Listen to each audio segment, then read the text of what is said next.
Assalamualaikum warahmatullahi wabarakatuh. Innal hamdalillah nahmaduhu wa nasta'inuhu wa nastahdihi wa nastaghfiruh wa na'udzu billahi min shururi anfusina wa min sayyiati a'malina. Man yahdihillahu fala mudilla lahu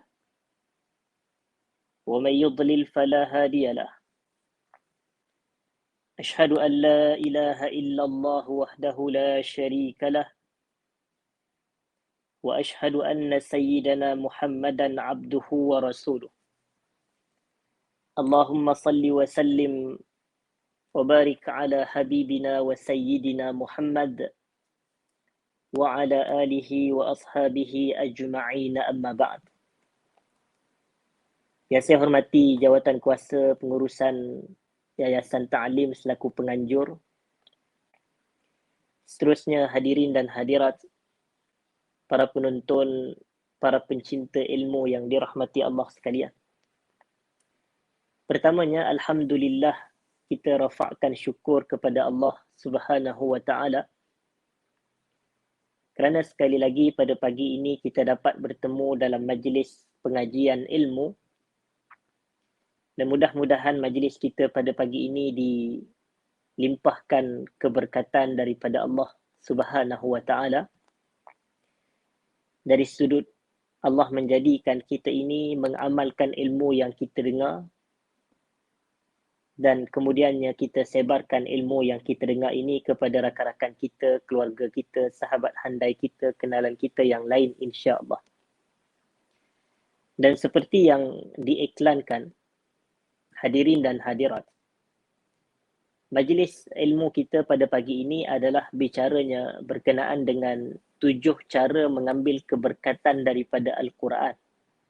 7 cara mengambil keberkatan daripada Al-Quran. Pertama, kita tahu bahawasanya Al-Quran ini adalah sebuah kitab yang berkat. Al-Quran diturunkan pada bulan yang berkat. Dan Al-Quran ini diturunkan pada malam yang berkat juga. Di dalam Al-Quran, Allah sifatkan seperti yang disebut di dalam surah Al-A'raf, ataupun saya minta maaf, disebut di dalam Al-Quran, yang mana Allah mengatakan, kitabun anzalnahu ilaika mubarak.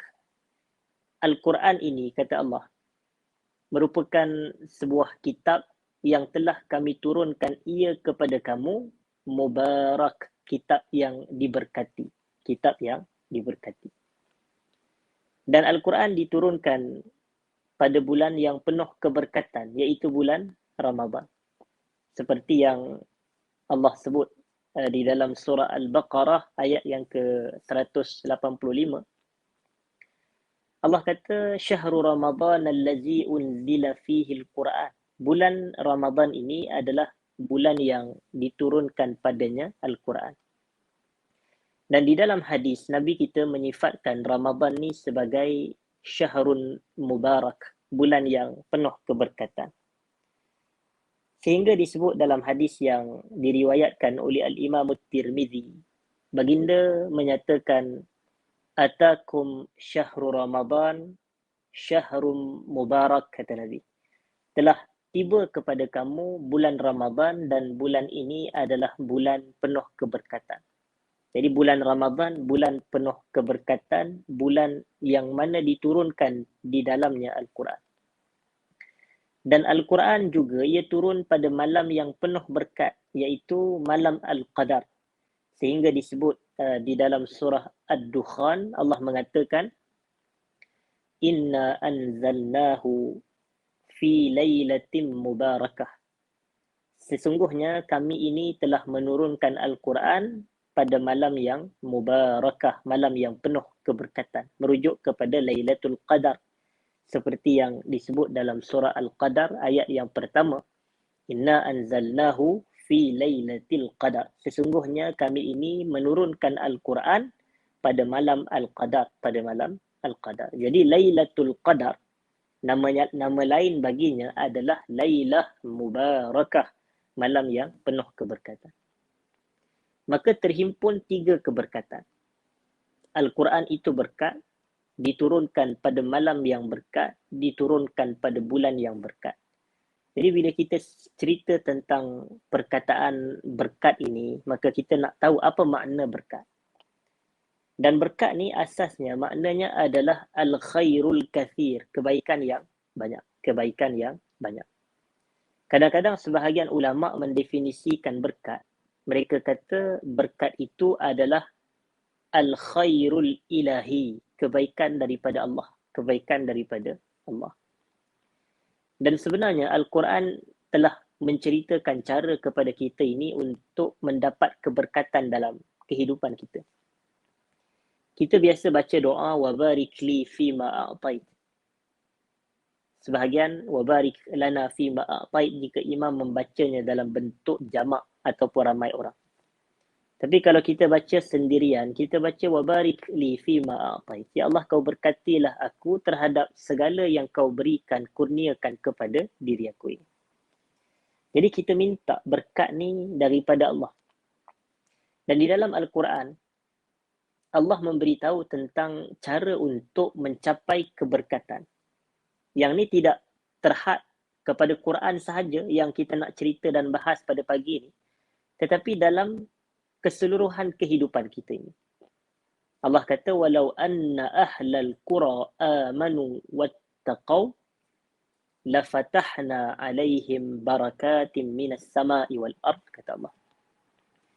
Sekiranya penduduk sesebuah kawasan itu, walau anna ahlal qura, walau sekiranya penduduk sesebuah kawasan itu, amanu wattaqaw, mereka beriman, mereka bertakwa, lafatahna alaihim barakatim minas sama'i wal ard. Nescaya pasti kami akan membuka pintu-pintu keberkatan daripada langit dan juga bumi ke atas mereka. Dan masa saya belajar dahulu, guru saya Syekh Abu Ubaidah Mashhur bin Hasan Al-Salman hafizahullah. Beliau bagi tahu tentang satu kenyataan yang mana Allah menggunakan perkataan lafatahna, lafatahna. Dalam qiraat yang lain, sekiranya saya tak silap, qiraat Ibnu Amir, disebut lafatahna alaihim barakatin minas sama'i wal ard. Lafatahna. Lafatahna ni mubalaghah, maknanya kami pasti, nescaya pasti kami akan buka pintu-pintu keberkatan daripada langit dan juga bumi. Dan kata guru saya tersebut, hafizahullah, bila Allah sebut perkataan kami nak buka, kami akan buka, menunjukkan berkat di langit tu sebenarnya dah wujud. Dia sudah wujud. Langit, berkat di langit, berkat di bumi, ia telah wujud. Macam kita kata, tolong buka tingkap, tolong buka pintu. Maknanya tingkap tu ada di sekeliling kita, di sekitar kita. Demikian pintu tu ada di sekeliling kita. Berhampiran, berdekatan dengan kita, cuma keduanya sedang dalam keadaan apa? Dalam keadaan tertutup. Tu yang kita kata tolong buka, tertutup. Kalau dia tak ada, buat apa kita nak kata tolong buka pintu kalau pintu pun tak ada? Tapi bila Allah kata kami akan buka pintu berkat daripada langit, daripada bumi, menunjukkan keberkatan itu telah ada, cuma ia sedang tertutup. Dan ini kata guru saya tersebut, ia tertutup dengan kesyirikan, ia tertutup dengan kemaksiatan, dengan perkara khurafat, perkara bid'ah. Jadi semua itu menutup pintu keberkatan. Jadi cara kita nak membukanya ada dua. Yang pertamanya beriman, yang keduanya bertakwa kepada Allah. Beriman dan bertakwa. Jadi kalau kita ini beriman kepada Allah dan kita bertakwa kepada Allah, dalam erti kata melakukan segala perintah Allah dan meninggalkan segala larangan Allah, maka Allah beri berkat kepada kehidupan kita. Itu yang Quran tersebut. Walau anna ahlal qura amanu wattaqaw lafatahna alaihim barakatin minas sama'i wal ard. Kami akan buka pintu-pintu berkat daripada langit dan juga bumi. Jadi itu secara asas. Kalau nak dapat keberkatan dalam hidup, beriman, bertakwa kepada Allah. Dan bicara kita pada pagi ini, kita nak cerita berkenaan dengan 7 cara mengambil keberkatan daripada Al-Quran. Maka yang pertamanya, hadirin dan hadirat yang saya hormati, kita nak ambil berkat, nak memperoleh berkat daripada Al-Quran ini, iaitu kebaikan yang banyak daripada Quran. Pertama sekali, kita kena baca Quran. Kita kena baca Quran. Dan istilah baca Quran inilah yang terdapat di dalam wahyu yang pertama yang diturunkan kepada nabinya, Nabi Allah sallallahu alaihi wasallam, yang mana Allah menyatakan Iqra bismi rabbikal ladzi khalaq. Bacalah dengan nama Tuhanmu yang telah menciptakan. Dalam bahasa mudahnya, Iqra bismi rabbik. Baca dengan nama Tuhan. Sebab itu kita ni bila nak membaca satu-satu surah daripada Al-Quran, kita mulakan pembacaan itu dengan Bismillahirrahmanirrahim. Dengan nama Allah yang bersifat dengan sifat Ar-Rahman dan yang bersifat dengan sifat Ar-Rahim. Kecuali pada surah At-Taubah sahaja. Tidak dimulakan bacaan surah At-Taubah dengan lafaz basmalah. Sebaliknya, 113 surah yang lain daripada Al-Fatihah sehinggalah kepada surah Qul a'udzu birabbin nas, maka 113 surah tersebut dimulakan pembacaannya dengan Bismillahirrahmanirrahim. Berdalilkan firman Allah, Iqra bismi rabbikal ladzi khalaq. Bacalah dengan nama Tuhan. Tuhan kita siapa dia? Allah. Iqra bismillah. Bacalah dengan nama Allah. Sebab itu kita nak baca Quran, Bismillahirrahmanirrahim. Jadi kita nak ambil keberkatan. Dan baca Quran ni, bila kita kata cara nak ambil keberkatan daripada Quran dengan cara membacanya, pertama kita kena baca Quran ni banyak. Kena baca Quran banyak. Yang kedua, kita kena baca Quran selalu. Kena selalu baca. Banyak baca Quran ni, kita dapat lihat menerusi pengamalan para ulama kita.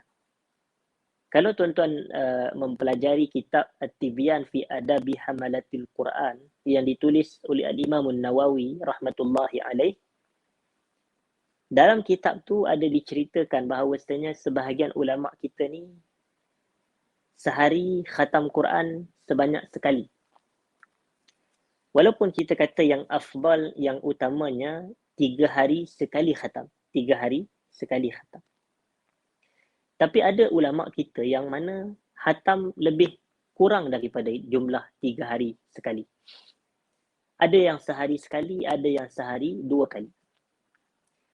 Bahkan Al-Imam Syafi'i rahimahullah, beliau mengkhatamkan Quran sehari sekali. Maknanya dalam sebulan 30 kali beliau khatam Quran. Jadi ini menunjukkan kepada kita bahawasanya mereka ini para ulama membaca Quran tu banyak. Baca Quran tu banyak. Yang kedua, selalu baca dan sentiasa baca ni adalah baca Quran tanpa melihat kepada keadaan dan masa tertentu sahaja. Ada sebahagian orang dia baca Quran hanya dalam bulan Ramadan. Tapi dalam 11 bulan yang lain boleh jadi dia tidak baca Quran. Ada orang hanya membaca Quran bila dia susah. Bila dia susah. Contoh, bila motor dia hilang, baca Quran. Tapi bila dia senang, dia tak baca Quran. Contoh, duit dia hilang, baca Quran. Kita tak kata salah.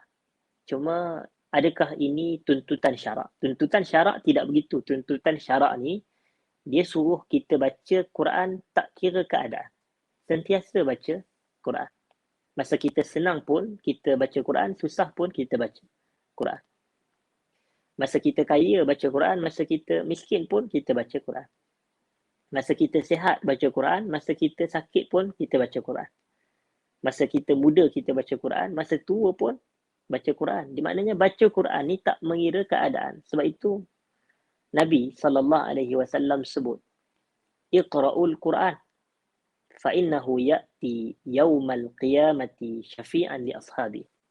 Bacalah Quran kerana Al-Quran ini ia akan datang pada hari kiamat kelak sebagai pemberi syafaat kepada para ashabnya, pada para sahabatnya. Cuba tengok. Perhalusi dan perhati kata-kata Nabi SAW. Nabi ni kata-kata dia gunakan satu perkataan yang tepat dalam setiap tempat dan keadaan yang Nabi tuturkan. Mana-mana ucapan. Mula-mula Nabi kata, bacalah Quran. Dan sepatutnya penghujung sekali, sepatutnya yang lebih tepat pada pandangan kita lah. Mestilah bacalah Quran kerana Al-Quran akan memberi syafaat kepada pembacanya. Tapi Nabi tak sebut begitu. Bacalah Quran, Nabi kata apa? Bacalah Quran kerana Quran akan datang pada hari kiamat memberi syafaat kepada para sahabatnya. Nampak? Sepatutnya Nabi boleh sahaja sebut Iqra'ul Quran fa innahu ya'ti yawmal qiyamati syafi'an liqurra'i. Tapi Nabi kata apa? Ya'ti yawmal qiyamati syafi'an li ashabihi. Kerana ia akan datang memberi syafaat pada para sahabatnya. Di sini adalah satu isyarat daripada baginda sallallahu alaihi wasallam bahawasanya jika kita nak baca Quran, jadikan bacaan Quran sebagai sahabat. Iaitu kita jadikan Al-Quran ini sebagai sahabat bagi kita. Itulah kaifiat tata cara pembacaan Quran yang dianjurkan. Dan sahabat ni siapa? Sahabat adalah individu yang sentiasa berdamping dengan kita daripada perkataan as-suhbah, yang menemani, yang mendampingi, yang sentiasa bersama dengan kita. Sebab itu para sahabat digelar sebagai sahabat. Perkataan yang sama juga kerana mereka ini sentiasa mendampingi Nabi sallallahu alaihi wasallam. Ingat ketika peristiwa hijrah. Ketika itu Nabi sallallahu alaihi wasallam sedang menanti wahyu turun untuk baginda keluar daripada bumi Makkah, meninggalkan Makkah dan memulakan hijrah. Kerana musyrikin Makkah pada waktu itu ada 3 perkara yang mereka nak buat kepada Nabi sallallahu alaihi wasallam. Pertama, mereka nak bunuh Nabi. Yang kedua, mereka nak memenjarakan Nabi sallallahu alaihi wasallam. Dan yang ketiganya, mereka nak buang negeri terhadap Nabi sallallahu alaihi wasallam. Mereka nak buang dan keluarkan Nabi ni daripada bumi Makkah. Maka Nabi ternanti wahyu turun sehinggalah turunnya wahyu yang membenarkan dan mengizinkan baginda untuk berhijrah. Dan apabila turunnya wahyu tersebut, Nabi pun sallallahu alaihi wasallam segera pergi ke rumah Abu Bakar As-Siddiq. Dan sebaik sampai ke rumah Abu Bakar, Nabi pun memberitahu, innahu qad uzina li fil khuruj. Wahai Abu Bakar, sesungguhnya telah diberikan keizinan kepadaku untuk keluar, iaitu al-khuruj artinya al-hijrah. Diberikan keizinan kepada aku ini untuk berhijrah. Dan ucapan pertama yang dikatakan oleh Abu Bakar As-Siddiq adalah as-suhbatu ya Rasulullah, bolehkah aku menemani kamu wahai Rasulullah? Ataupun nakkah aku menemani kamu wahai Rasulullah. Sedangkan waktu tu Nabi ni diancam bunuh, Nabi diancam penjara, Nabi diancam untuk keluar negara, dibuang daripada negeri. Maknanya Abu Bakar ni apabila dia utarakan satu cadangan untuk dia mengikuti Nabi sallallahu alaihi wasallam, nak menemani Nabi sallallahu alaihi wasallam dalam hijrah. Di situ kita katakan adalah dia bersama dengan Nabi ketika senang dan juga ketika susah. Jadi apabila dia berada ingin bersama dengan Nabi ketika senang dan susah, itulah yang memberikan satu gambaran tentang hakikat sebenar seorang sahabat yang sentiasa ada semasa kita senang dan semasa kita susah. Jadi kaitkan dengan fa innahu ya'ti yaumal qiyamati syafi'an li ashabi. Bahawasanya bacaan Quran bacaan kita terhadap Quran ni kenalah bacaan yang sentiasa bersama. Suhbah, sentiasa berdamping, bersahabat dengan Quran. Jadi kita baca tu kita akan dapat keberkatan. Dan bila kita katakan keberkatan di situ, keberkatan dunia akhirat sebenarnya. Keberkatan akhirat ni contohnya pahala lah. Baca Quran dapat pahala, itulah berkatnya, kebaikannya. Dalam hadis At-Tirmidzi, Nabi SAW mengatakan, "Man qara'a harfan min kitabillahi falahu bihi hasanah. Wal hasanatu bi'ashri amsalihha. La aqulu alif lam mim harf, walakin alifun harf, wa lamun harf, wa mimun harf." Sesiapa yang membaca satu huruf, bukan satu kalimah, atau bukan satu ayat, sesiapa yang membaca satu huruf daripada Al-Quran, maka dia dapat satu kebaikan. Dan satu kebaikan itu bersamaan 10 ganjaran pahala. Dan aku tidak menyatakan alif lam mim sebagai satu huruf, akan tetapi kata Nabi, alif satu huruf, lam satu huruf, mim satu huruf. Maka sebutan alif lam mim sahaja telah mendatangkan 30 pahala bagi pembacanya. Allahu Akbar. Itu pun ramai dari kalangan kita tidak mahu membaca Quran. Pahala nak tapi tak nak baca Quran. Masuk syurga nak tapi tak nak baca Quran. Alangkah kontradik keinginan dengan pengamalan kita. Kemudian, itu yang pertama. Dan kebaikan dunia ni banyaklah bagi orang yang membaca Quran. Kerana membaca Quran ni, ia termasuk dalam kategori amal soleh. Maknanya orang yang baca Quran, hidup dia akan penuh dengan ketenangan. Penuh dengan ketenangan. Kehidupan dia, kehidupan yang lapang. Kehidupan yang luas. Kehidupan yang baik. Inilah yang Allah Ta'ala sebutkan dalam surah Taha. Allah kata apa? وَمَنْ أَعْرَضَ عَنْ ذِكْرِي فَإِنَّ لَهُ مَعِيشَةً ضَنْكًا وَنَحْشُرُهُ يَوْمَ الْقِيَامَةِ أَعْمَى قَالَ رَبِّ لِمَ حَشَرْتَنِي أَعْمَى وَقَدْ كُنْتُ بَصِيرًا قَالَ كَذَلِكَ أَتَتْكَ آيَاتُنَا فَنَسِيتَهَا وَكَذَلِكَ الْيَوْمَ تُنْسَى. Yang membawa erti terjemahan sesiapa yang berpaling daripada zikir kepadaku, Allah kata, maka buat dirinya kehidupan yang sempit. Ma'isyatan banka, bat nun kaf alif, kehidupan yang sempit. Dan kami akan bangkitkan dirinya pada hari kiamat kelak dalam keadaan buta matanya. Qala Rabb, ditanya balik kepada Allah, wahai Tuhan, kenapa kau bangkitkan aku buta? Waqad kuntu basira, sedangkan dahulu di dunia aku dapat melihat, aku ni celik. Maka Allah kata apa? Demikian semasa kamu berada di dunia dahulu telah sampai kepada kamu ayat-ayat kami. Ayat-ayat kami itu Al-Quran lah. Fanasitaha, lalu kau, dan kalimah nasiya di situ bukan lupa. Nasiya di situ maknanya taraka, awak meninggalkannya. Fanasitaha, maka demikian al-yauma tunsa, demikian pada hari ini kamu pun ditinggalkan, diabaikan. Nah, itu maksud nasiya di situ, diabaikan.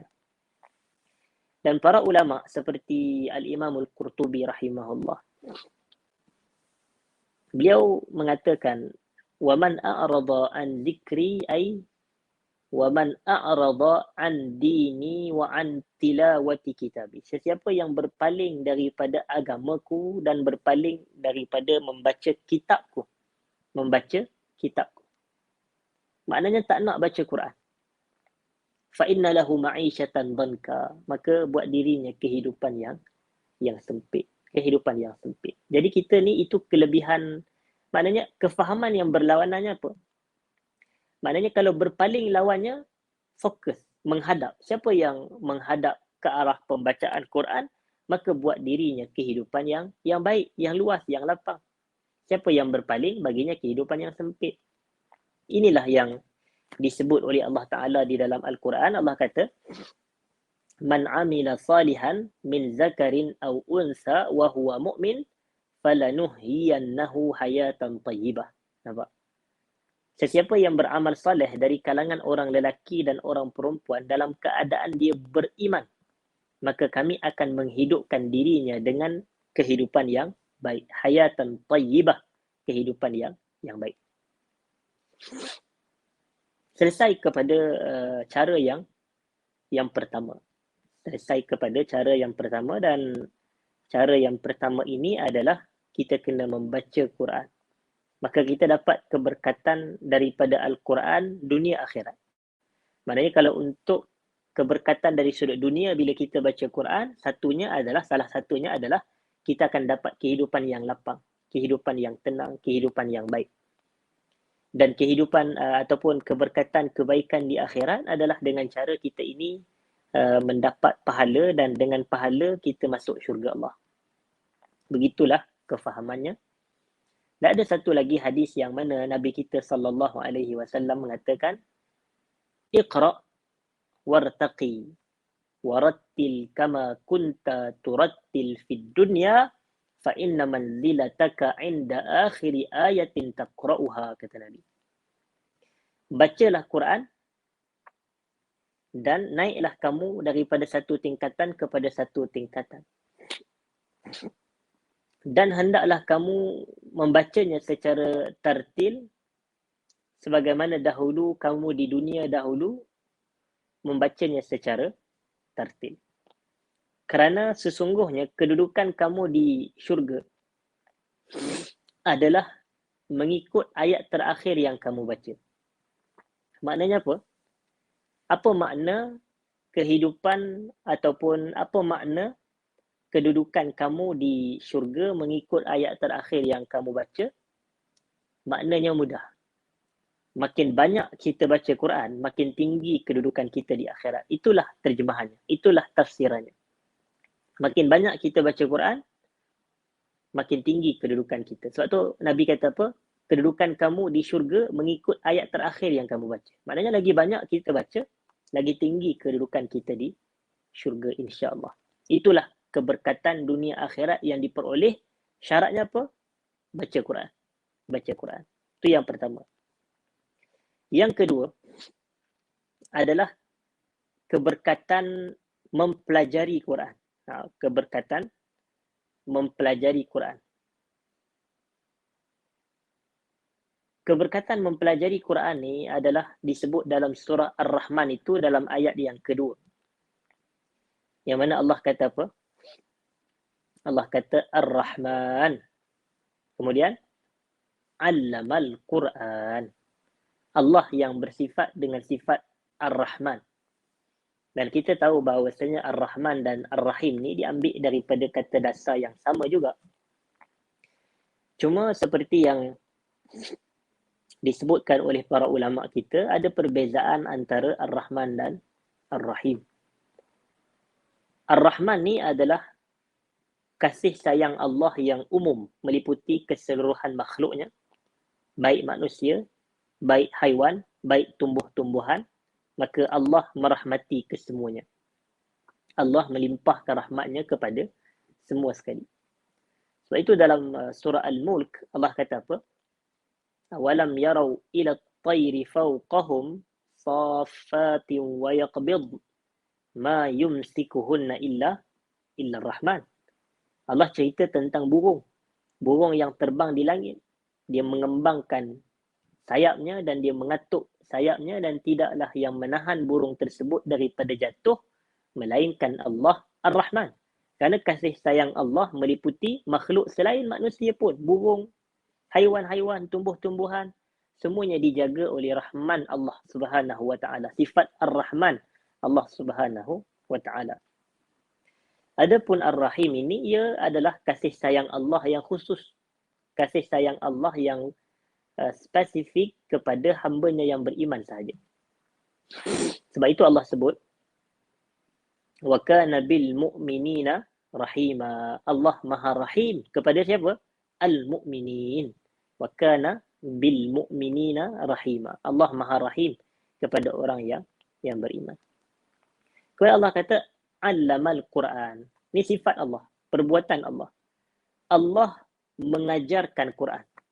Allah mengajarkan Al-Quran. Jadi kalau kita nak dapat manfaat daripada ataupun berkat daripada Al-Quran ni, kita kena mempelajari Quran. Mempelajari Quran. Ar-Rahman 'allamal Quran. Dan kalau kita katakan sebentar tadi, secara generalnya, secara umum, nak dapat berkat dalam kehidupan ni kena beriman dan bertakwa. Cuba tuan-tuan tengok dalam surah Al-Baqarah. Macam mana nak dapat ilmu daripada Allah, macam mana nak dapat ilmu daripada Quran. Allah kata apa? Wattaqullaha wa yu'allimukumullah. Dan takwalah kamu kepada Allah, nescaya Allah mengajarkan ilmu kepada kamu. Allahu Akbar. Jadi kalau kita nak dapat ilmu daripada Allah, dalam erti kata nak Allah mempermudahkan kita memperoleh ilmu, caranya tak lain tak bukan adalah dengan takwa kepada Allah. Sebab itu sebahagian ulama kata, takkan bercampur ilmu dengan maksiat. Tidak akan bercampur.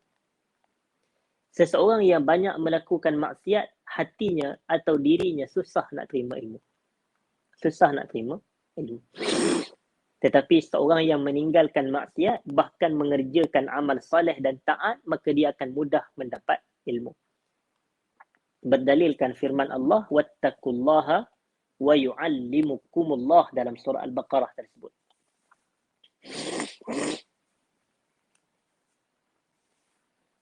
Sebab itu disebut oleh guru kepada Al-Imam Syafi'i, yang mana gurunya tersebut namanya Waqi' atau Al-Waqi' bin Al-Jarrah rahimahullah. Imam Syafi'i ini dia pernah kata dalam satu syairnya, dia kata, syakautu ila Waqi' su'a hifzi. Aku mengadu kepada tok guru aku Al-Waqi' lemahnya hafalanku, buruknya hafalanku. Fa'arsyadani ila tarkil ma'asi.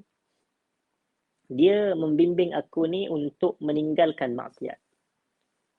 Wa akhbarani bi annal ilma nurun. Dan beliau memberi khabar kepadaku bahawasanya ilmu ini adalah cahaya. Wa nurullahi la yuhda lil 'asi. Dan cahaya Allah ni dia tidak akan memberi petunjuk kepada pelaku maksiat.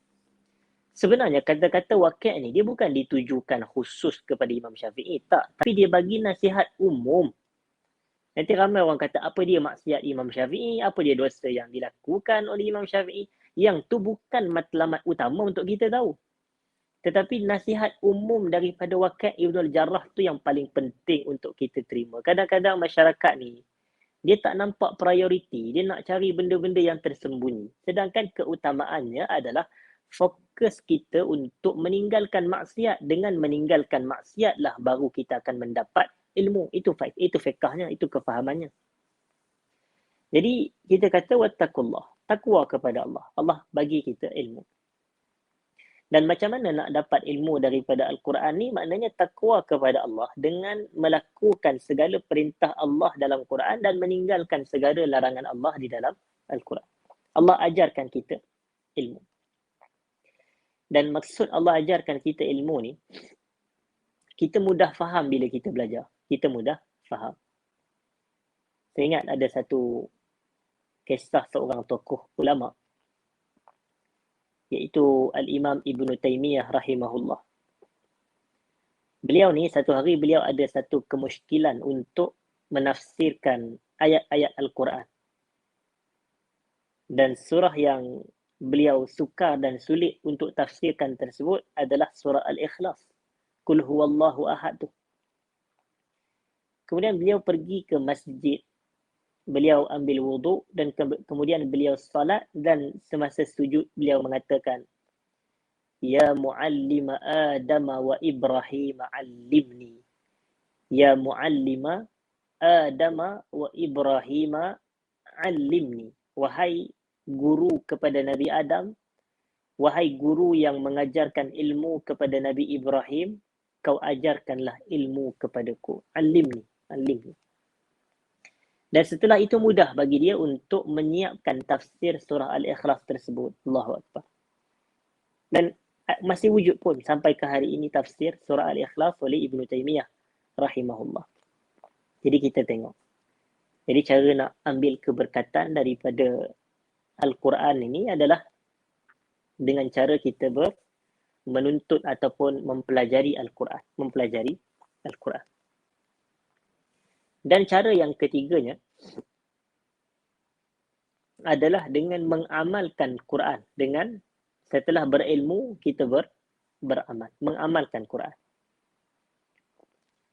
Dan mengamalkan Quran ini, Allah sebut dalam Quran,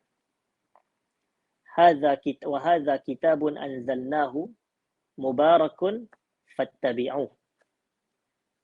Ini adalah sebuah kitab yang telah kami turunkan, ia mubarak, kitab yang diberkati, kitab yang penuh dengan keberkatan, penuh dengan kebaikan.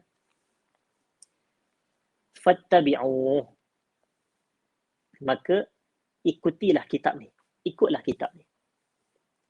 Jadi fattabi'uh ni, ikut kitab. Apa makna ikut kitab? Maknanya kita amalkan apa yang terdapat di dalam kitab tu. Amalkan. Jadi apa yang terdapat di dalam Quran daripada hukum hakam, yang terdapat daripada di dalam Al-Quran daripada perintah dan suruhan, begitu juga dengan larangan, maka kita ikut. Kita ikut dalam erti kata perintah tu kita buat, larangan tu kita tinggalkan atau kita jauhi.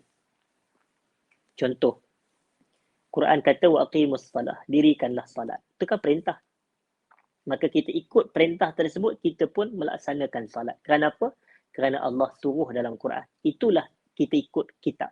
Kita ikut kitab. Yang keduanya, Allah kata apa? Contoh. Wala taqrabuz zina. Wala taqrabuz zina. Janganlah kamu menghampiri zina. Jangan kamu mendekati zina. Wala'iyyazubillah. Jadi kita pun meninggalkan zina. Sebab apa tak buat? Sebab ikut Quran. Quran tak bagi buat. Quran tak bagi buat. Allah kata apa lagi? Allah kata innamal khamru wal maisiru wal ansabu wal azlamu rijsum min amali syaitani fajtanibu. Jadi kita tak minum arak. Kenapa tak minum arak? Kerana Quran larang. Jadi kalau kita meninggalkan minum arak, kita ikut Quran. Maksudnya kita beramal dengan Al-Quran. Itu makna anzalnahu mubarakun fattabi'uh. Maka ikutilah Quran. Perkataan mengikuti ni, apa yang Quran suruh kita buat, apa yang Quran larang kita tinggalkan. Kalaulah apa yang Quran suruh kita tak buat dan apa yang Quran larang kita buat, yang tu bukan mengikuti, itu menyelisihi. Sama juga konsepnya dengan Rasulullah sallallahu alaihi wasallam. Rasulullah sallallahu alaihi wasallam ini, macam mana kita disifatkan sebagai mengikuti Nabi ni? Maknanya kalau yang apa yang Nabi suruh kita buat, dan apa yang Nabi tak suruh tu kita tinggalkan.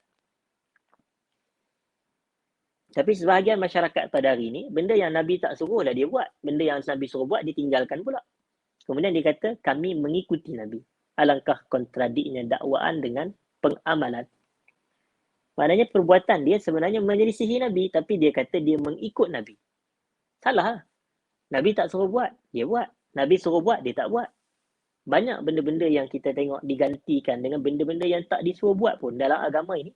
Tapi dibuat oleh sebahagian masyarakat yang disuruh buat tidak pula dilakukan. Bahkan sebahagian orang tak tahu pun yang mana satu yang benar-benar ada sandarannya dan suruhannya daripada Nabi, dan yang mana yang tidak disandarkan dan tidak ada suruhannya daripada baginda sallallahu alaihi wasallam.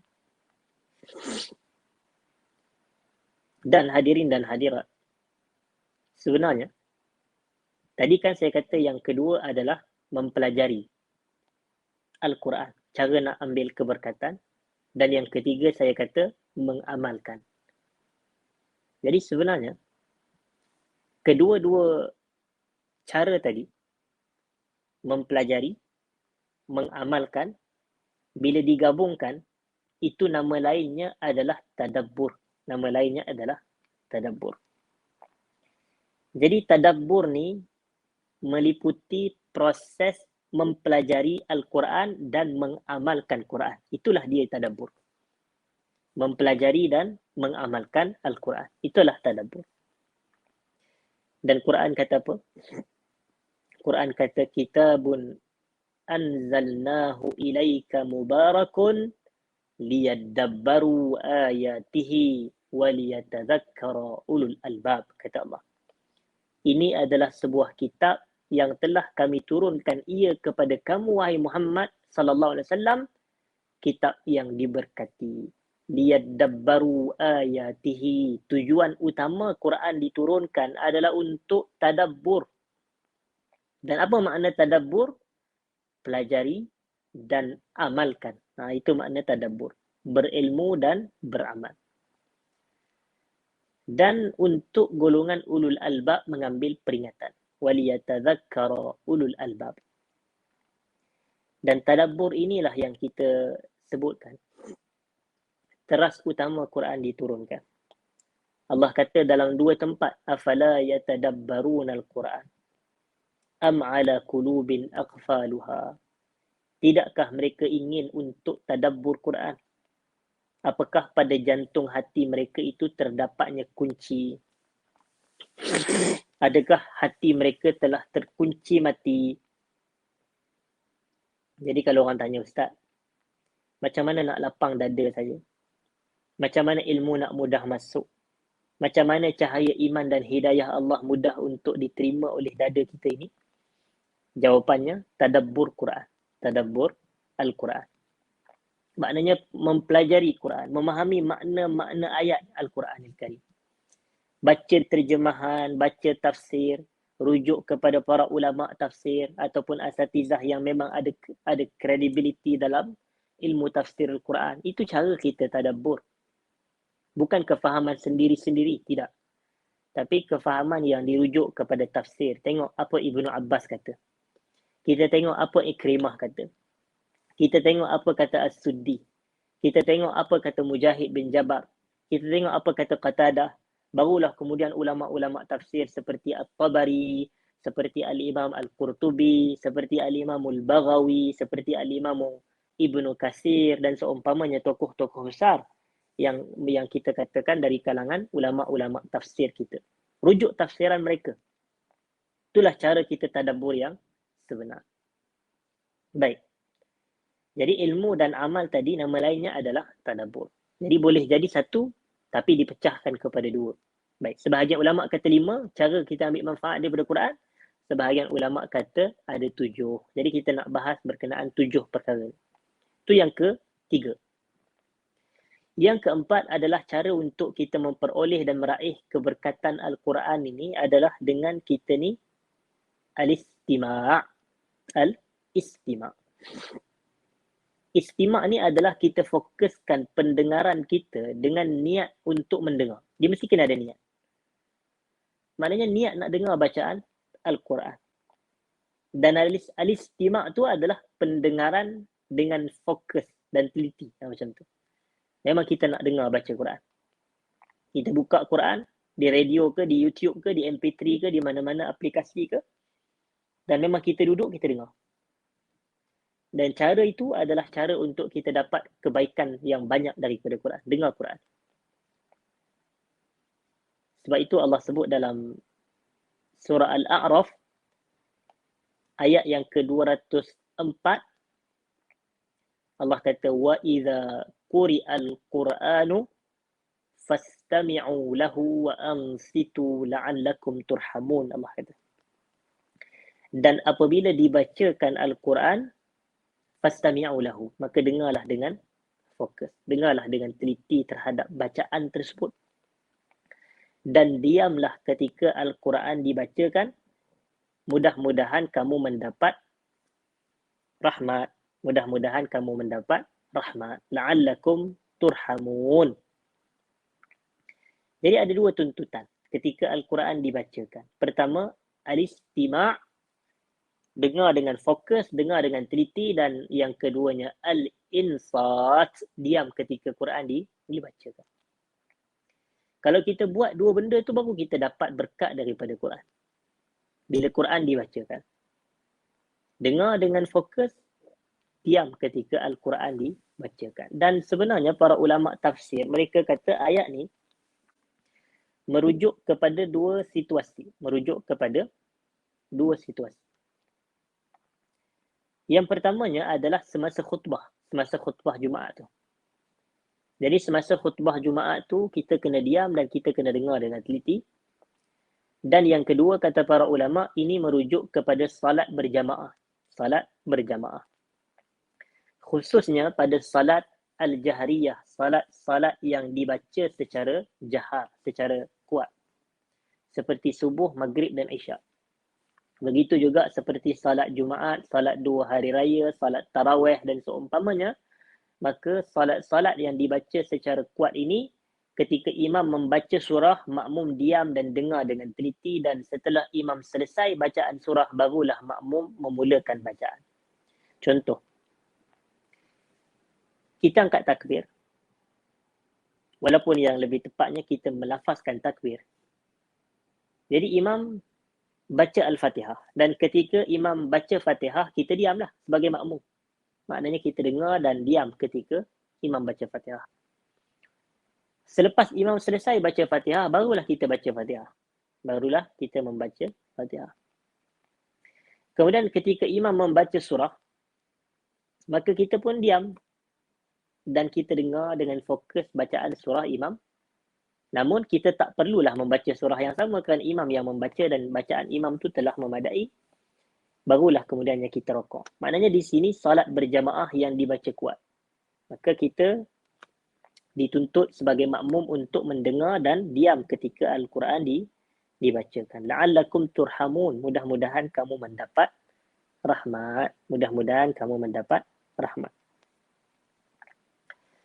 Dan kita nak tengok antara contoh dan bentuk rahmat Allah yang diturunkan kepada orang yang mendengar bacaan Quran dengan teliti. Ada yang riwayat daripada sahabat Nabi SAW. Namanya Jubair ibnu Mut'im radhiyallahu anhu. Beliau ini asalnya bukan beragama Islam, tidak. Tetapi satu hari antara faktor keislamannya adalah apabila dia lalu di kawasan masjid, dan ketika itu waktu maghrib. Dan Nabi SAW sedang menjadi imam pada waktu itu. Nabi sedang menjadi imam salat maghrib. Dan seperti yang kita sebutkan, salat maghrib adalah salat yang dibaca secara kuat pada 2 rakaat yang pertama. Adapun rakaat yang ketiga yang merupakan rakaat yang terakhir, maka ia tidak dibaca secara kuat. Dan pada waktu itu, Nabi membaca surah At-Tur. Dan Nabi kata, Wat-Tur wa kitabim mastur fi raqqin manshur wal baitil ma'mur was saqfil marfu' wal bahril masjur. Sampailah kepada ayat, Am khuliqu min ghairi syai'in am humul khaliqun. Am khalaqus samawati wal ard bal la yuqinun. Dan Nabi kita SAW pada waktu itu sampai kepada ayat tersebut, dan kata Jubair bin Mut'im, bila aku dengar je kata Nabi SAW tersebut ataupun bacaan tersebut, kada qalbi ayyatir, hampir-hampir jantungku ni nak tercabut, dia kata. Kada qalbi ayyatir, hampir-hampir jantung aku ni nak, yatir ni maknanya terbang, dia kata hampir-hampir nak cabut, nak keluar. Betapa terkesannya ayat tu pada jiwa dia. Nampak? Jadi kemudian tak lama selepas itu beliau memeluk Islam. Sebab tu penting dengar bacaan ayat Quran ni dengan teliti. Kita akan dapat rahmat, kita akan dapat berkat. Tapi sebahagian masyarakat pada hari ini, dia punya konsep kefahaman tu sangat-sangat tidak tepat. Dia buka YouTube Quran, dia pergi lari entah ke mana-mana tempat. Yang nak dapat berkat tu sepatutnya dia. Maka dia kena dengar dengan teliti. Bukannya yang nak kena dengar tu adalah almari dia, meja makan dia, TV dia, perabot dia, bukan baju-baju dia. Yang tu tak payah dengar. Dia orang ni nak dapat manfaat untuk apa? Dia bukan ada akal pun. Tapi kadang baca Quran nak bagi siapa dengar? Baca Quran nak bagi lembu dengar. Ya Allah, kita kata. Lembu nak buat apa? Dia tak dapat apa manfaat pun. Kalau kita ni nak kita pasang, sebahagian orang kata, oh lembu-lembu yang dibacakan Quran boleh jadi lebih gemuk, lebih sihat dan lebih berkat kononnya. Tak, kita yang kena dengar bacaan Quran bukan lembu. Ni pasang ada sebahagian pula dia bagi Quran, mushaf Quran dimakan oleh anak-anak. Kemudian anak-anak itu pula macam mana tah air anak-anak masuk dalam air ke macam mana, air itu pula diminum pula. La ilaha illallah. Anak-anak nak ambil manfaat buat apa daripada Quran? Dia bukannya khalifah, bukannya khalifatullah fil ard, tidak. Dia tidak ada berhajat pun. Yang paling berhajat kepada Quran ni adalah kita. Quran turun untuk kita baca, untuk kita dengar, untuk kita amal, untuk kita tadabbur, untuk kita sekian dan sekian. Bukan Quran turun untuk bagi lembu gemuk, tak. Atau nak bagi lembu tu, bila kita kata dibaca Quran pada lembu yang dibaca yang tak dibaca Quran 7,000, lembu yang dibaca Quran 10,000. Ini salah guna ni. Sebab apa? Oh, sebab dia ni dipasangkan 30 juzuk Quran. Tak betul. Kita elakkan, yang belajar agama kena elakkan benda-benda begini. Kadang orang kita nampak benda baik, lalu dia kata tak apa salah benda baik. Tapi kita kena ingat kata-kata daripada sahabat Nabi. Abu Abdurrahman Abdullah bin Mas'ud, dia kata wa kam min muridin lil khair la yusibahu, berapa ramai daripada orang yang nakkan kebaikan tapi dia tak dapat pun kebaikan tu. Dia tak dapat. Kenapa? Kerana kebaikan yang dia buat tu tak ikut petunjuk Nabi SAW. Kalau dia ikut petunjuk Nabi, dia pasti dapat. Adakah Nabi buat pasang ayat Quran nak bagi lembu dengar, kambing dengar? Nabi tak buat macam tu. Ikutlah apa yang Nabi buat. Manusia dengar. Sebab tu penting kata-kata Ibnu Mas'ud tu. Berapa ramai daripada orang yang nakkan kebaikan tapi dia tak dapat kebaikan. Sebab cara tu salah. Walaupun pada pandangan dia nampak baik. Ini yang lebih kurang sama dengan Quran sebut dalam surah Al-Kahfi tu. Allah kata kul hal nunabbiukum bil akhsarina a'mala alladzina dhalla sa'yuhum fil hayatid dunya wa hum yahsabuna annahum yuhsinuna sun'a. Wahum yuhsinuna sun'a wa yahsabuna annahum yuhsinuna sun'a.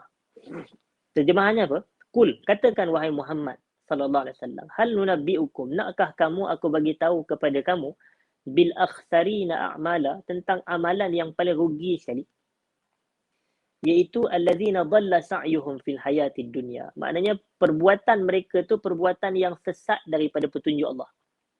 Tak ikut hidayah yang betul. Lawan kepada hidayah adalah sesat. Dia kata allazina dhalla sa'yuhum, mereka yang mana amalan mereka itu tak betul, tak ikut petunjuk Allah, tak ikut petunjuk Rasulullah SAW. Wahum yahsabun, tapi mereka menyangka annahum yuhsinuna sun'a, tapi mereka sangka mereka buat tu benda yang baik. Jadi itulah serugi-rugi amalan yang paling rugi sekali. Buat amalan tak ikut petunjuk Nabi SAW. Jadi kita kata fokus kita adalah kita mendengar. Jadi cara yang salah ni adalah kita pasang Al-Quran tapi kita duk masak, tak dengar pun. Buat kerja lain, duk lipat kain, duk sidai baju, duk siram pokok bunga, duk sekian-sekian. Nabi siapa yang nak ambil manfaat daripada bacaan tersebut? Patut kita kena dengar. Bila kita pasang, kita yang fokus. Yang ni sama juga konsepnya dengan pemasangan ayat-ayat Quran sebelum azan di masjid, di surau. Kadang-kadang dipasang di dalam dewan solat utama, dia tutup mic ataupun dia tutup speaker tu. Jadi orang luar yang kena dengar. Yang AJK yang duk pasang ni duk sembang dalam masjid. Tapi orang luar yang kena dengar. Orang luar yang nak kena dengar pula, mereka boleh jadi ada urusan kehidupan mereka yang lain. Mereka nak masak, mereka nak lipat baju, mereka nak kemas rumah, mereka nak sekian dan sekian. Bukannya mereka nak tiba-tiba kena mengadap benda tu dan seolah-olah nanti berdosa pula sebab tak dengar. Jadi sebenarnya pula orang. Sedangkan agama tak tuntut. Agama tidak tuntut. Memang betul ada orang kata apa hujah yang melarang. Tak, isunya apa hujah yang menuntut. Kita ni nak buat sesuatu kena ada dalil yang suruh buat. Bukannya kena ada dalil yang larang buat dulu. Itu bukannya kaedah yang betul. Jadi kalau kita nak buat sesuatu, kita kena ada dalil yang menyuruh buat benda tu baru kita buat. Sama-sama bab-bab ibadat ni. Tapi kalau bab-bab dunia tak ada masalah lah. Nak buat tak ada dalil pun tak apa. Nak minum air spritzer ke, nak minum air jenama apa pun terpulang lah. Nak minum air orin ke apa ke. Yang ni bab-bab dunia tak ada halangan. Tak boleh syarat dalil. Tak ada syarat. Apa dalil minum air orin? Tak ada. Ini bab-bab dunia ni tak perlu ada dalil. Bab agama kena. Baca Quran tu bab agama lah tu. Untuk pasangkan Quran tu bab agama lah tu. Apa sandaran dia? Apa rujukannya? Apa sumbernya? Ya agama suruh apa? Agama suruh azan. Agama suruh azan ni nak panggil orang ni. Nak panggil orang salat di masjid, agama suruh azan. Jadi bila kita ni menambah satu benda yang lain untuk kita sertakan azan satu isu, sebelum itu pun kenapa pasang ni? Sebab nak panggil orang. Kita telah mengatakan adanya alternatif yang lebih baik tapi Allah tak bagi tahu. Adanya alternatif yang lebih baik untuk panggil orang semayang tapi Nabi tak pernah ajar. Bahaya kenyataan-kenyataan macam tu. Tapi memang kita tak sebut. Tapi kefahaman kita tu, itu adalah lisanul hal. Lisanul hal ni maknanya, cara kita tu adalah, kalau kita bercakap, itulah cakapnya. Lisanul hal. Zahirnya macam tu lah. Kenapa pasang ni? Sebab nak panggil orang, nak bagi orang prepare, nak bagi orang bersedia. Tak, agama kata azan lah. Maknanya kita menambah satu alternatif lain yang agama tak sebut, Allah tak sebut, Rasulullah SAW tak sebut, tapi kita kata ni cara dia. Maknanya seolah kita anggap yang Nabi ni tak sampaikan agama dengan sempurna ke begitu. Wal'iyadzubillah.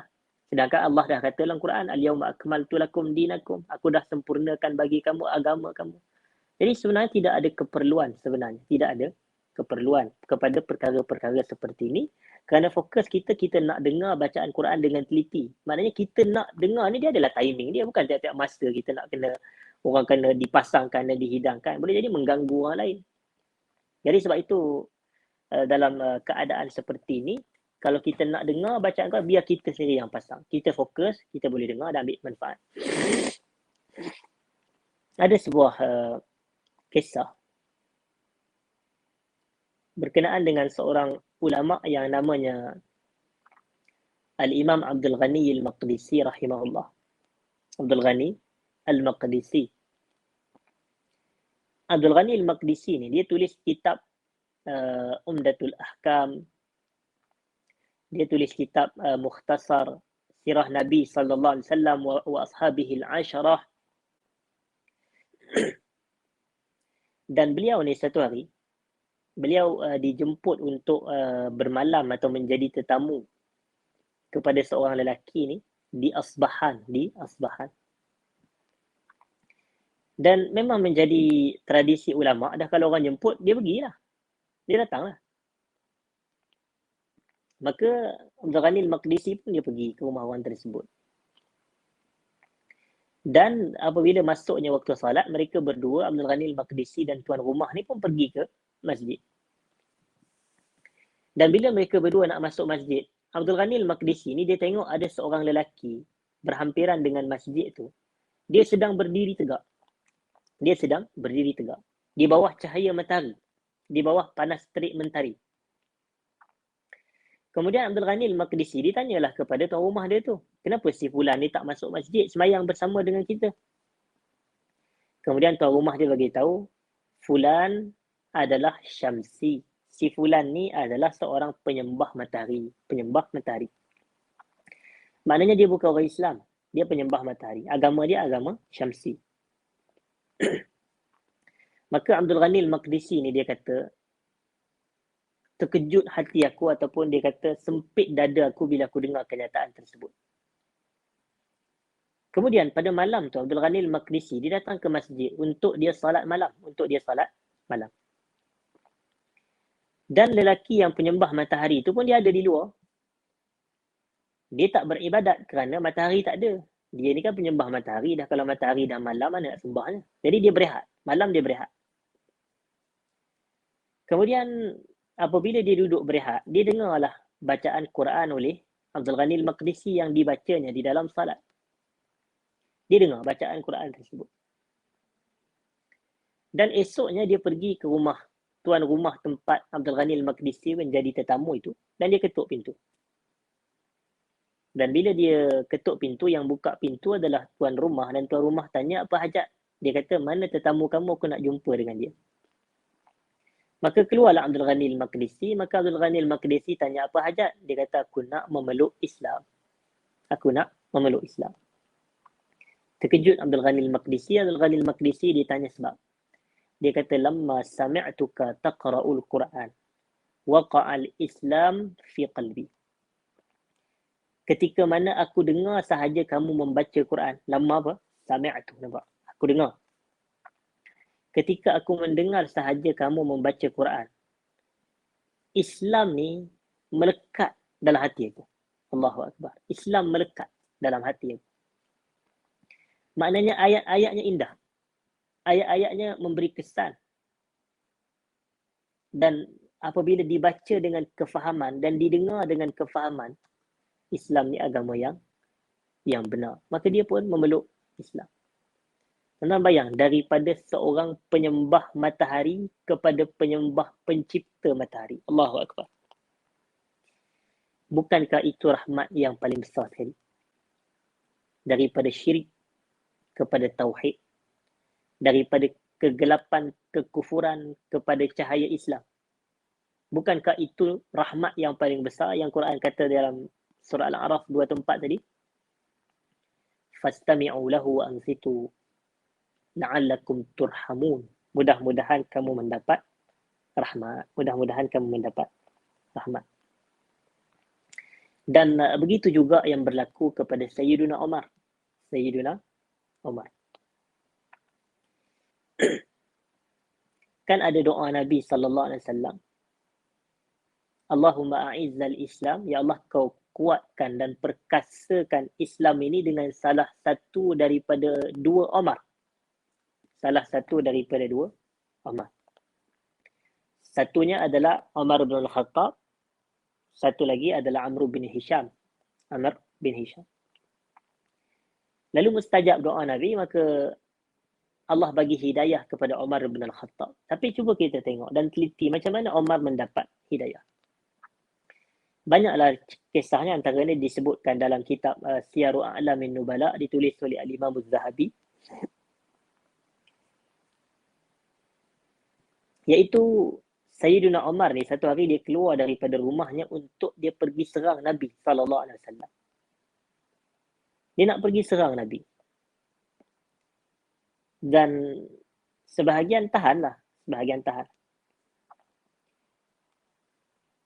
Dan mereka kata, adalah saya ringkaskan cerita. Awak nak pergi serang Muhammad, adik awak pun dah ikut ajaran Muhammad. Maka yang ni terkejut Sayyidina Umar. Dia ada adik perempuan, nama adik perempuannya Fatimah. Fatimah bintul Khattab. Dia Umar bin Al-Khattab. Dan Fatimah ni dia dah kahwin waktu itu. Dan suaminya adalah Sa'id bin Zaid. Sa'id bin Zaid. Salah seorang sahabat Nabi yang dijamin syurga juga. Dan bila sampai je Umar ke rumah adik dia, dia ketuk pintu. Waktu tu serupanya adik perempuan dia ni dengan adik ipar dia yang lelaki tu, Sa'id bin Zaid tu, mereka sedang mempelajari Quran sebenarnya. Mereka sedang mempelajari Quran. Ialah orang Islam. Orang Islam mestilah dia belajar Quran, tak? Jadi bila dia tengok tu, maka adalah lembaran-lembaran mushaf.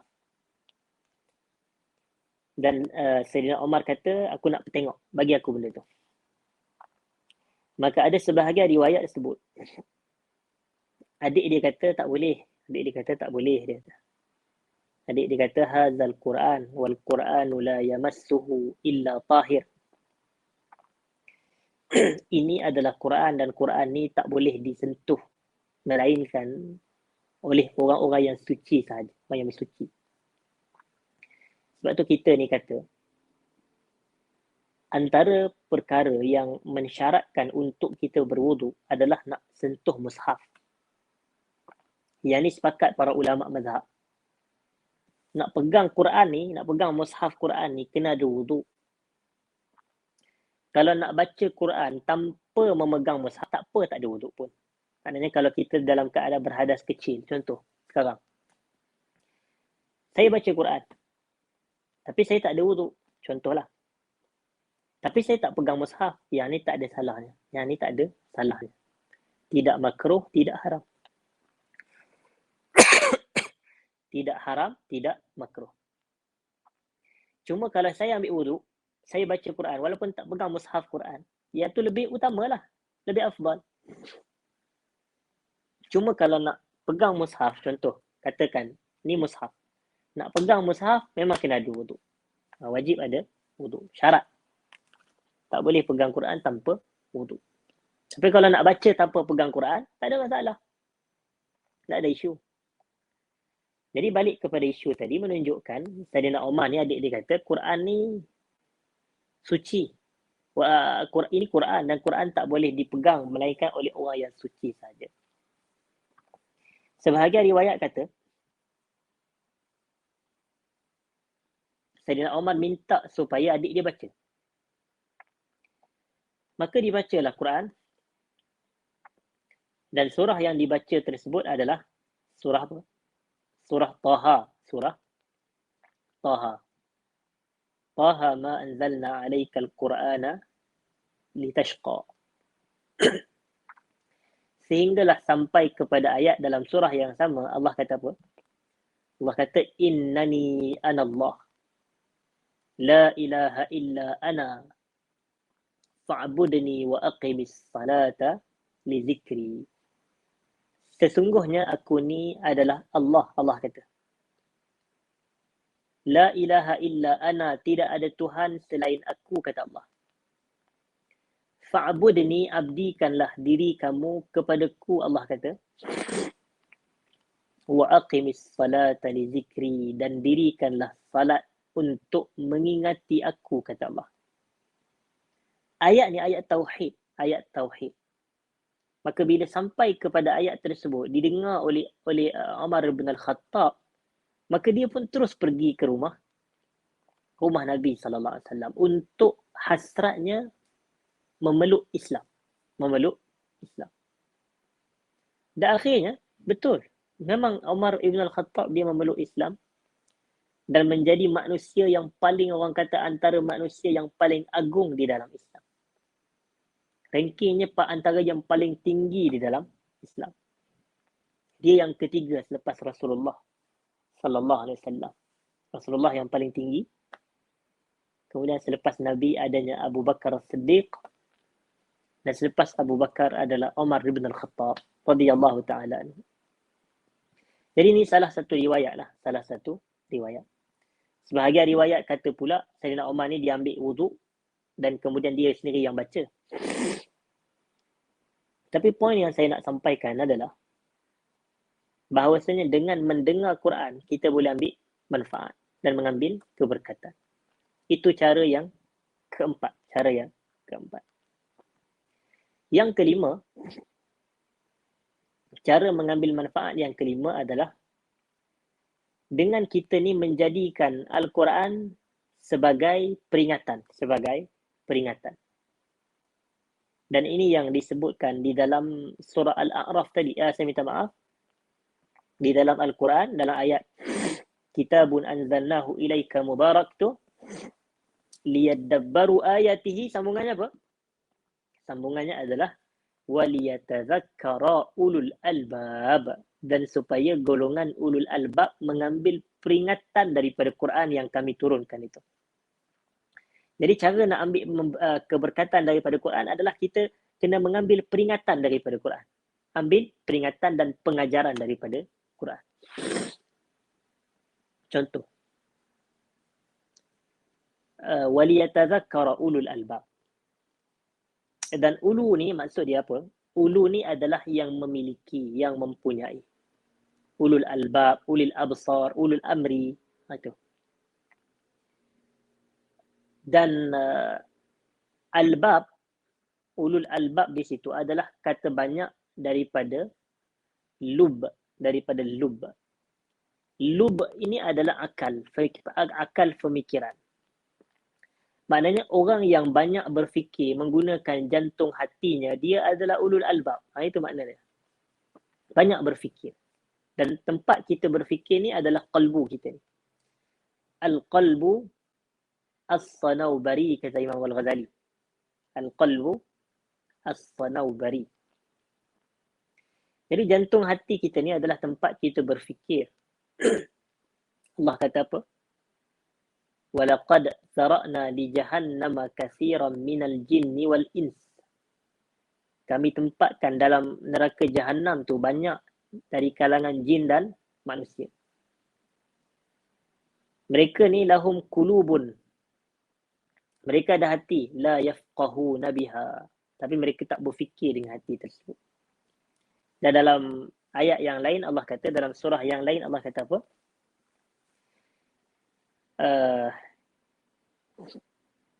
Wallahu akhrajakum min butuni ummahatikum la ta'lamuna syai'a. Allah telah keluarkan kamu daripada perut ibu-ibu kamu dalam keadaan kamu tak tahu apa pun. Tak ada ilmu. Walau sedikit pun. Wa ja'ala lakumus sam'a wal absara wal af'idah la'allakum tashkurun. Dan Allah jadikan buat diri kamu itu pendengaran, penglihatan dan jantung hati. Fuad. Fuad ni maknanya jantung hati. Dan apa tujuan Allah bagi kita pendengaran, penglihatan, jantung hati? Untuk kita bersyukur dengan 3 nikmat tersebut. Dan macam mana cara kita bersyukur dengan 3 nikmat pendengaran, penglihatan, jantung hati? Dengan menggunakan ketiga-tiganya di jalan ketaatan kepada Allah. Ada mata tengok kepada tempat taat. Ada telinga dengar kepada tempat taat. Dan adanya hati kita fikir dengan menggunakan jantung hati kita ke arah ketaatan kepada Allah. Jadi itu menunjukkan pemikiran ini dalam hati. Kena fikir. Orang yang tak nak fikir boleh menyebabkan dirinya masuk ke dalam neraka Allah. Wal'iyadzubillah. Tuan-tuan tengok dalam surah Al-Mulk. Allah cerita tentang penghuni neraka. Allah kata, "Idza ulqu fiha sami'u laha shahiqan wa hiya tafur, takadu tamayyazu minal ghayz. Kullama ulqiya fiha fawjun sa'alahum khazanatuha alam ya'tikum nadhir?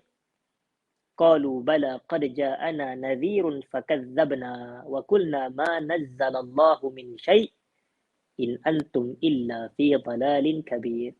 Wa qalu law kunna nasma'u aw na'qilu ma kunna fi ashabis sa'ir." Nampak? Cuba teliti pada ayat terakhir tu. Wa qalu, mereka ni, penghuni neraka ni, penghuni neraka Jahannam lah. Dari kalangan orang kafir ni, waqalu, mereka kata, "Lau kunna nasma'u," kalaulah kami ni dengar dengan teliti, "au na'qil," atau kami ni memikir, atau kami ni berfikir terhadap apa yang disampaikan oleh para rasul tu daripada ayat Quran dan seumpamanya, "Ma kunna fi ashabis sa'ir." Nescaya kami tak akan tergolong dalam kalangan penghuni neraka ni. Tapi apa sebab mereka tergolong dalam kalangan penghuni neraka? Telah sampai kepada mereka Rasul yang memberi ancaman, yang menyampaikan ayat-ayat Allah. Tapi mereka tak nak dengar. Mereka tak nak berfikir. Mereka kata, awak ni bohong. Allah tak turunkan apa-apa. Nampak? Awak ni bukan Rasul. Awak ni pembohong, awak penipu, awak sesat, awak sekian dan sekian. Akhirnya mereka masuk ke dalam neraka. Sebab tu penting berfikir. Fikir guna hati, guna jantung hati kita, guna qalbu kita. Jadi berbalik kepada ayat tadi, kita nak ambil peringatan daripada ayat-ayat Al-Quran ini adalah salah satu cara untuk kita dapat keberkatan daripada Al-Quran. Dan disebutkan dalam ayat yang saya bacakan sebentar tadi, cara kita nak ambil peringatan daripada Al-Quran ni, kita kena ambil satu contoh. Sebab bil mithali yattadihul maqal. Kalau kita datangkan contoh, ucapan kita akan lebih jelas difahami oleh orang yang mendengar. Contohnya kita tengok dua individu. Satu orang saleh, satu orang jahat. Orang saleh adalah Nabi Yunus alaihi salam, contoh. Dan orang jahat adalah Fir'aun, adalah Fir'aun. Ni semua ni kisah ni dirakamkan dalam Quran. Di dalam Al-Quran. Kisah Nabi Yunus ni, Allah kata, Falaula annahu kana minal musabbihin. Kalaulah Nabi Yunus ni tak tergolong dalam kalangan orang yang banyak bertasbih, lalabitha fi batnihi ila yaumi yub'atsun. Nescayalah Nabi Yunus akan kekal berada dalam perut ikan Nun sampai hari kiamat. Tapi apa yang menyelamatkan Nabi Yunus alaihi salam daripada kekal berada dalam perut ikan tersebut sehingga hari kiamat? Yang menyelamatkan dirinya adalah tasbih. Tasbih kepada Allah. Sebab itu dalam surah Al-Anbiya, Allah kata, وَزَنُّونِ إِذْ ذَهَبَ مُغَاضِبًا فَظَنَّ أَنْ لَنْ نَقْدِرَ عَلَيْهِ فَنَادَى فِي الظُّلُمَاتِ أَنْ لَا إِلَهَ إِلَّا أَنْتَ سُبْحَانَكَ إِنِّي كُنْتُ مِنَ الظَّالِمِينَ. La ilaha illa anta tu tahlil. Subhanaka tu tasbih. Inni kuntu minadh zalimin. Aku ni tergolong dalam kalangan orang yang zalim. Selepas disebutkan itu, Allah kata fastajabna lahu wa najjaynahu minal gham wa kadzalika nunjil mu'minin. Kami mustajabkan doanya dan kami selamatkan dirinya daripada musibah yang menimpa dirinya. Demikianlah kami menyelamatkan golongan yang beriman. Demikian kami menyelamatkan golongan yang beriman. Jadi itu menunjukkan bahawasanya Nabi Yunus ni semasa dia senang, dia banyak tasbih. Dia banyak tasbih. Dan bila dia susah, Allah ingat dia. Allah tidak lupakan dia dan Allah tidak abaikan dia. Allah bantu dia. Jadi ini pengajaran. Ini pengajaran yang kita boleh ambil daripada Quran. Maknanya ingat Allah semasa senang, Allah akan ingat kita semasa susah. Dan inilah yang disebut dalam hadis Nabi SAW, ta'arraf ila Allahi fir rakha' ya'rifuka fi shiddah. Ta'arraf ila Allahi fir rakha' ya'rifuka fi shiddah. Kenalilah Allah semasa kamu senang, ingatlah Allah semasa kamu senang, Allah akan ingat kamu semasa kamu susah. Dan contoh yang kedua adalah contoh yang jahat tadi, iaitu Fir'aun. Contoh yang kedua adalah Fir'aun. Fir'aun ni, ketika dia nak kejar Nabi Musa dan pengikut Nabi Musa dari kalangan Bani Israel itu, dan kisahnya akhirnya Fir'aun ni dia dilemaskan oleh Allah Ta'ala. Allah tutup lautan tersebut ketika dia nak lalu. Jadi bila lautan tu ditutup, maka dia kelemasan di dalam lautan. Pada waktu itu, Fir'aun dia kata apa? Dia kata,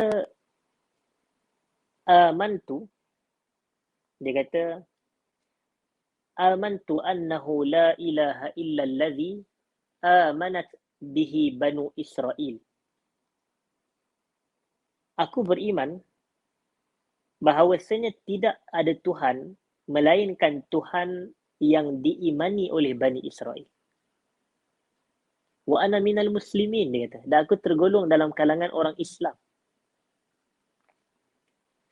Dan selepas daripada itu Allah balas. Allah kata, al-an wa qad asaita qablu wa kunta minal mufsidin. Sekarang baru awak nak beriman, sedangkan sebelum ni awak kaki derhaka kepada Allah dan awak tergolong dalam kalangan orang jahat yang selalu buat kerosakan. Jadi nampak. apa pengajaran yang kita boleh dapat daripada dua ayat Quran yang saya bacakan tadi? Nabi Yunus ketika dia senang, dia tergolong dalam kalangan minal musabbihin, orang yang banyak bertasbih. Jadi bila dia susah, Allah kenal dia, Allah ingat dia, Allah tolong dia, Allah bantu dia. Itu pengajaran. Fir'aun semasa dia senang, dia lupakan Allah, dia abaikan Allah, dia tinggalkan Allah, dia tidak beriman dengan Allah. Tapi bila dia susah, baru dia kembali kepada Allah. Dia kata dia beriman dengan Allah. Dia kata dia orang Islam. Maka ketika dia susah sebegitu, Allah abaikan dia, Allah tinggalkan dia, Allah tidak bantu dia. Kerana semasa dia senang, dia minal mufsidin. Dia tergolong dalam kalangan orang yang jahat. Orang yang berbuat kerosakan. Maka ketika dia susah, Allah abaikan dia. Itulah pengajaran kita. Itulah caranya kita nak ambil pengajaran daripada Al-Quran. Maka kita nak ambil keberkatan, nak dapat keberkatan, kita kena keluarkan pengajaran-pengajaran daripada Quran. Baik. Itu yang kelima. Yang keenam adalah dengan cara kita ini menjadikan Al-Quran sebagai syifa. Sebagai syifa. Syifa ni dalam bahasa mudahnya adalah rawatan kita. Rawatan.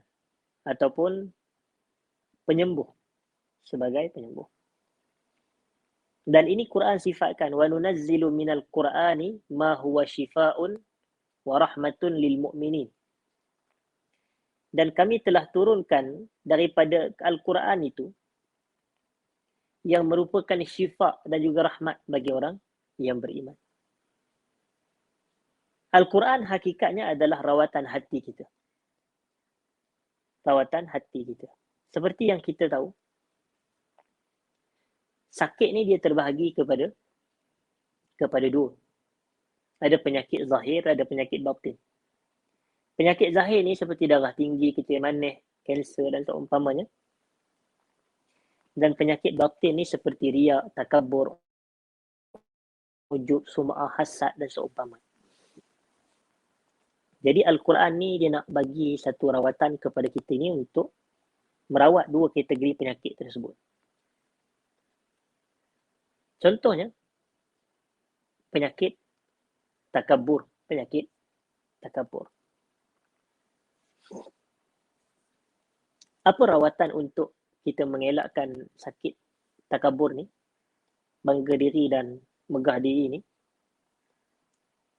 Rawatannya seperti yang Quran sebutkan adalah kita kena banyak salat. Kita kena banyak salat. Dalam salat ada sujud. Dan tidak terhimpun perasaan takabur dengan orang yang banyak bersujud kepada Allah. Tidak akan terhimpun perasaan takabur dalam diri seseorang yang banyak sujud kepada Allah. Dia banyak salat. Kenapa Iblis tak nak sujud kepada Adam? Kerana dia aba wastakbar.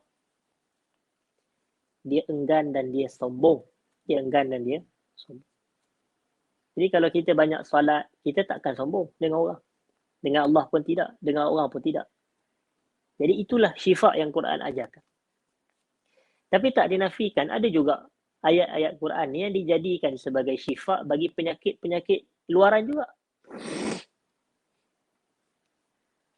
Inilah yang disifatkan sebagai al-istishfa'u bil Quran, menjadikan Al-Quran sebagai syifa, sebagai penyembuh dengan izin Allah Subhanahu wa taala.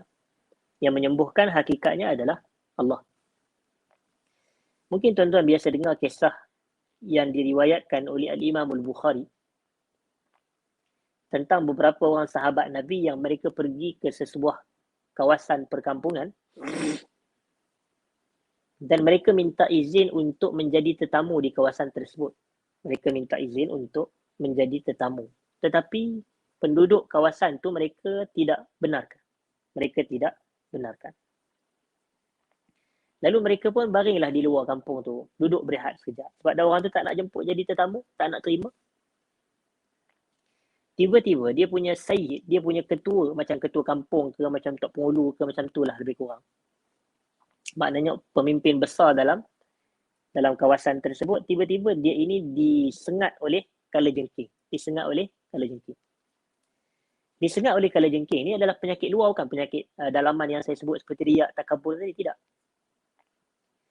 Dan bila disengat, maka mereka tak ada cara nak rawat. Lalu mereka ada satu idea, mereka pergilah jumpa dengan orang yang mereka tak benarkan jadi tetamu tadi, iaitu beberapa gerombolan dari sahabat Nabi tu. Mereka tanya, ada tak dari kalangan kamu yang boleh rawat ketua kami? Ketua kami ni disengat oleh kalajengking. Lepas tu, dia orang katalah, kami ada, kata kami boleh rawat. Tapi disebabkan tadi kami nak jadi tetamu, awak tak nak terima, maka kami tak nak rawat, dia kata begitu. Kemudian dibuatlah satu bargain, satu apa istilah dia? Maknanya satu deal lah, satu perjanjian.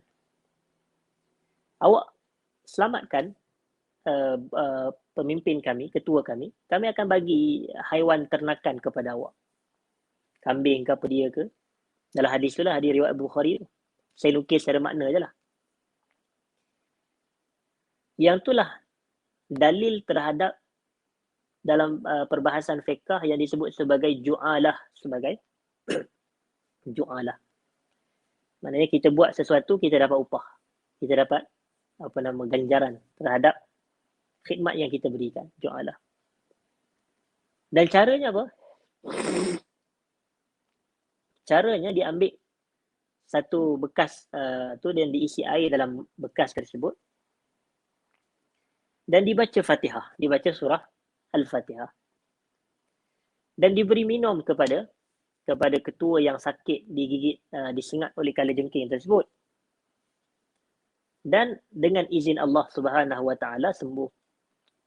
Dengan izin Allah dia sembuh. Maka dapatlah kawan ni upah, ganjaran dia tadi, hasil usaha dia. Dan bila mereka pulang kembali kepada Rasulullah SAW, maka mereka pun menceritakan perkara itu kepada Nabi SAW. Dan Nabi SAW kata, وَمَا يُدْرِيكَ أَنَّهَا رُقْيَةٌ وَمَا يُدْرِيكَ أَنَّهَا رُقْيَةٌ. Seakan maksudnya, tidakkah kamu tahu yang surah Al-Fatihah tersebut adalah ruqyah? Adalah ruqyah. Maknanya apabila ia dibaca dengan izin Allah, maka penyakit boleh sembuh. Penyakit boleh sembuh. Dan itulah yang diamalkan oleh para ulama. Jadi ini sebenarnya adalah kita nak dapat kebaikan daripada Quran, kita menjadikan Quran sebagai salah satu usaha kita. Tetapi yang paling penting, biarlah ada sandaran. Dan jangan kita reka-reka sendiri. Biar ada sandarannya. Maknanya bukan semua kita letakkan kaifiat baca surah ni, fadilatnya sebegini. Sedangkan tak ada sandaran. Baca ayat ni, jumlahnya sekian dan sekian, mesti baca pada waktu sekian dan sekian. Kadang-kadang benda ni tidak ada sandarannya. Tapi kalau kita memadai dengan apa-apa yang sabit di dalam nas sahaja, itu telah cukup kepada kita. Dan yang terakhirnya adalah yang ketujuh. Iaitu cara kita nak ambil keberkatan daripada Quran ni adalah dengan kita berhukum dengan hukum Quran dalam kehidupan kita. Berhukum dengan hukum Quran.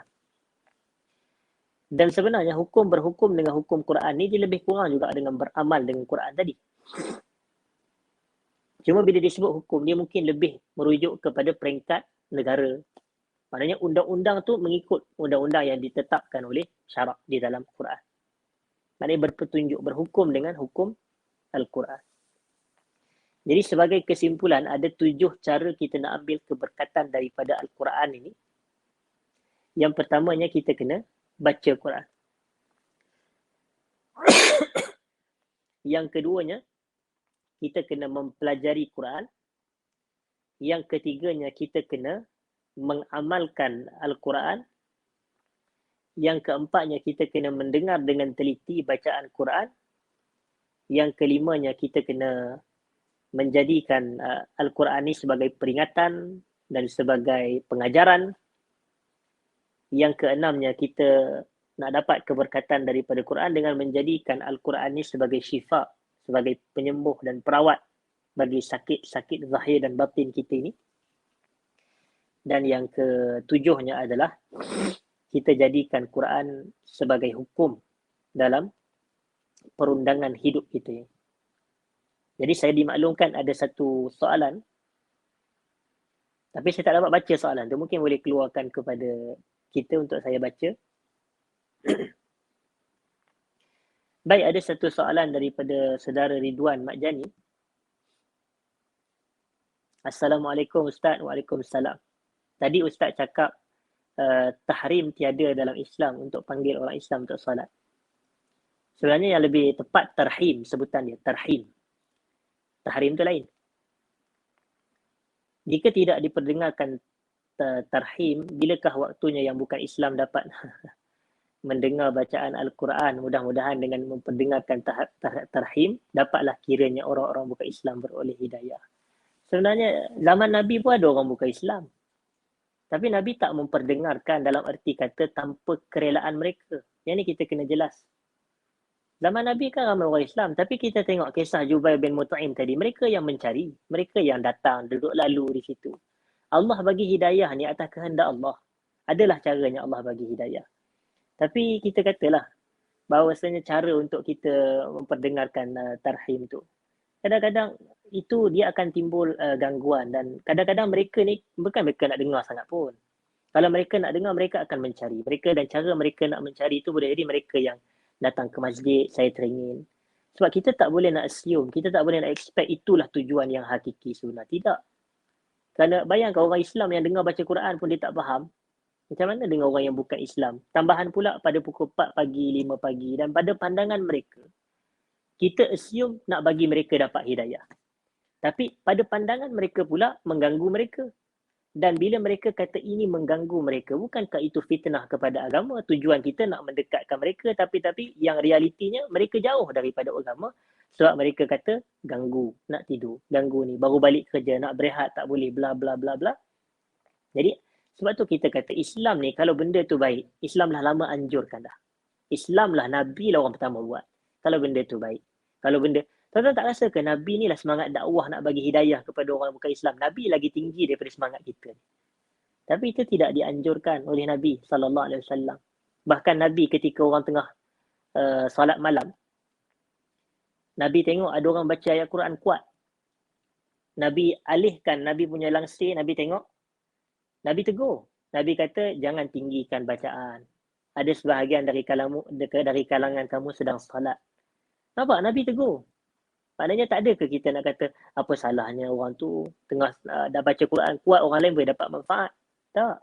Nabi tegur kalau sekiranya boleh menimbulkan gangguan. Itu yang baca kuat tanpa mikrofon ni yang pasang kat speaker besar ni. Macam mana lagi dia punya situasinya, keadaannya. Jadi sebab itu kita katakan cara lainnya adalah dakwah dilakukan tapi tidak semestinya dengan cara kita memasang kuat-kuat. Tidak semestinya dengan cara kita memasang tarhim sebelum dikumandangkan azan tersebut. Wallahu ta'ala a'la wa alam. Itulah jawapan yang saya boleh berikan. Ikut petunjuk Nabi SAW dalam dakwah, dalam usaha menyampaikan hidayah Allah. InsyaAllah ramai yang akan lebih menerima hidayah daripada ajaran Islam yang tepat seperti yang dikehendaki, bukannya melarikan diri dengan cara yang Islam tidak tunjukkan dan boleh jadi tidak tepat di sisi agama. Wallahu ta'ala a'la wa alam. Saya minta maaf jika ada salah dan silap dan terkasar bahasa. Aqulu qawli hadha. Astaghfirullahal azim li wa lakum. Assalamualaikum warahmatullahi wabarakatuh.